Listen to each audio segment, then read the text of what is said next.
the role of a civic body when it comes to training the localized workforce? Because we have been hearing a lot about future of work. We have been hearing a lot Yeah. about the impact of automation technology on low skilled workers and workers. So, from your vantage point, what is the role of a city when it comes to delivering employment and opportunities to its citizens? Well, Vishal, I just recorded a video this week for the Talent Summit that the Chamber of Commerce is hosting, and the City of Fort Collins is one of the sponsors. And what I said in a 1-minute video is we are one of the largest employers in our county.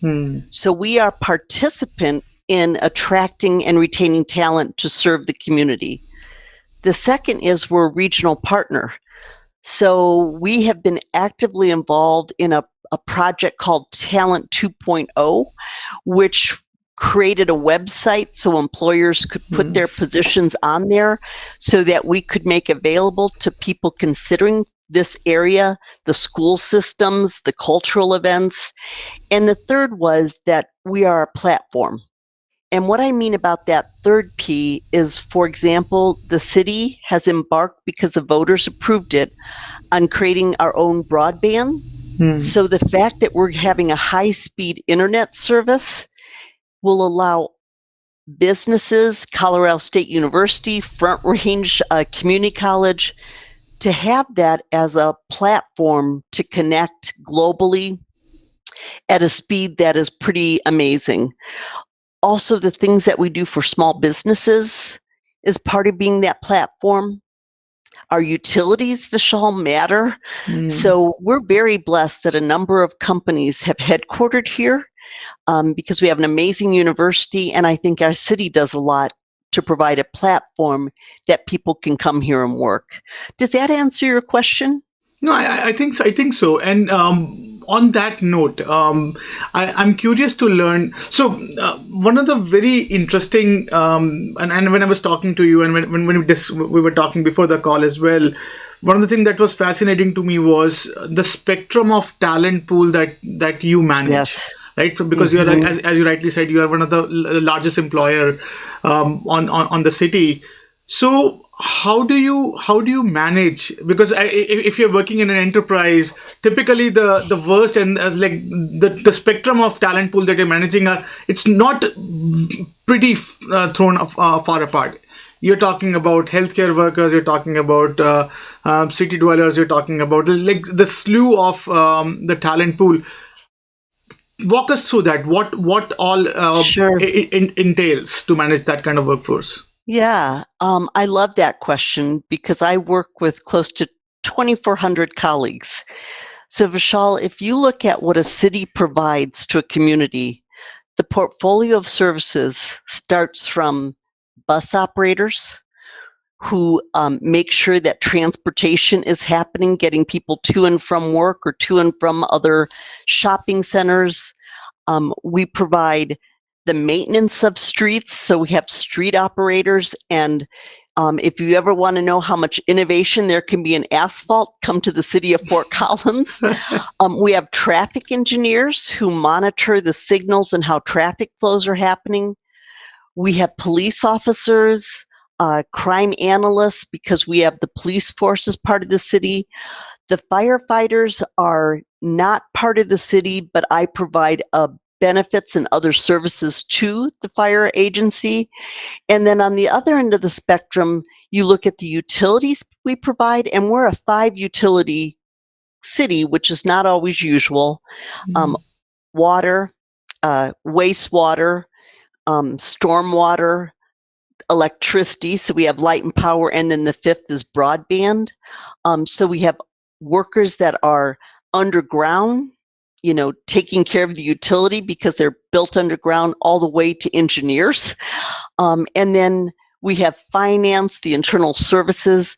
And then the last area, as I look across our spectrum of talent, we have a department called Community Services, which is parks, and we have award-winning parks here in Fort Collins. recreation, which is providing facilities and experiences from youth through our senior center. And then cultural services. We have a beautiful Lincoln Center where we put on Broadway touring shows.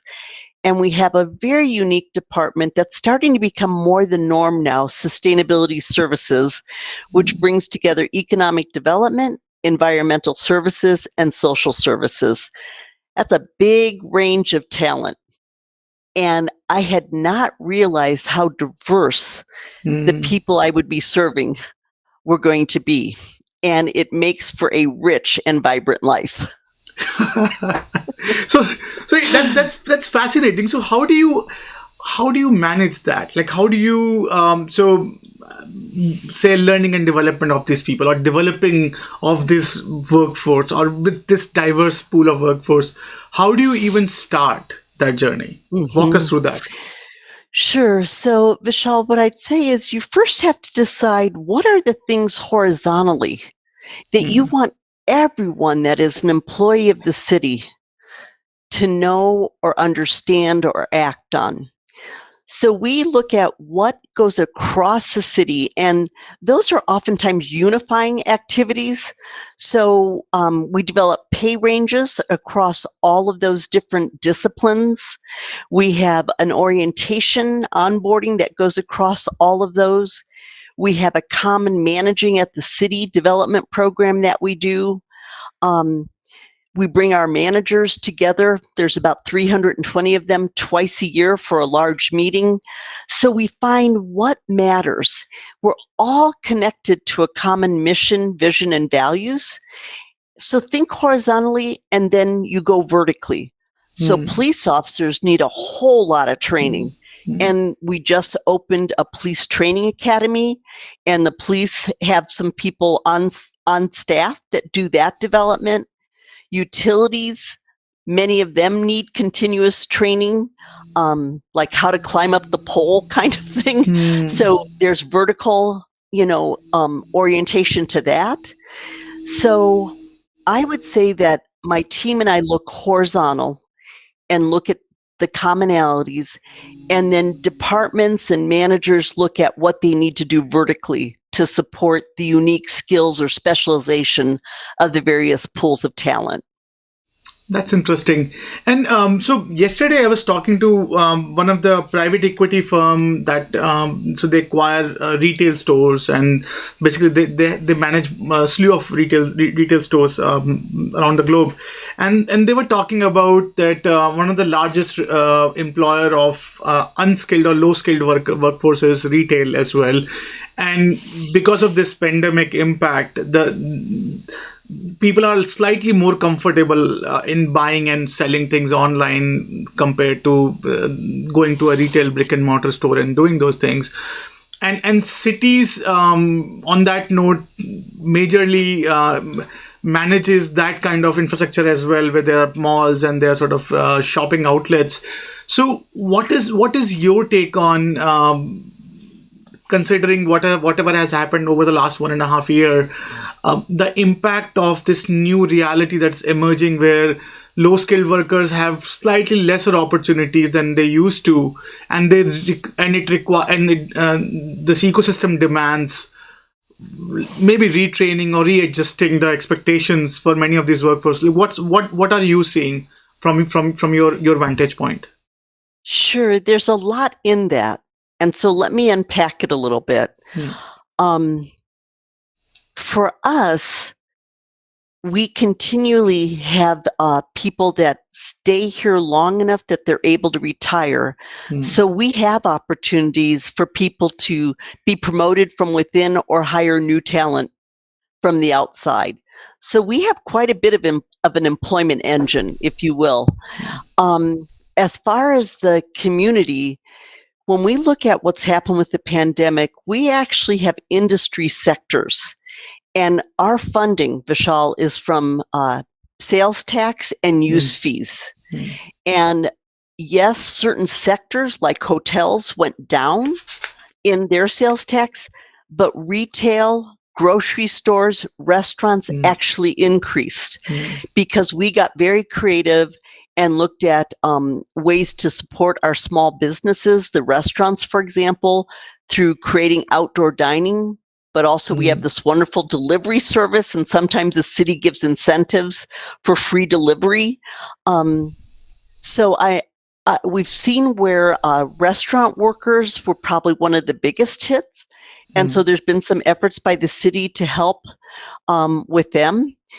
The thing you have to understand is Fort Collins, we actually fared pretty well, not only in the 2008 downturn, but during the pandemic, our revenue stream only dropped a little over 4% year over year because of the fact that sales tax in the total market shifted. And the other thing is online shopping. You may have followed what's happening there. We're actually able to collect taxes when people in this community buy from Wayfair, Amazon, Zappos, and that actually was a stream of revenue that was very helpful. And Vishal, the other thing that we have going for us is we have a land grant institution that's world-class, Colorado State University. So that's why this particular area, we fare better because we have a mixed industries. We have remarkable educational institutions, a remarkable healthcare system. So I don't know that my experience would be the same as other major cities or small communities.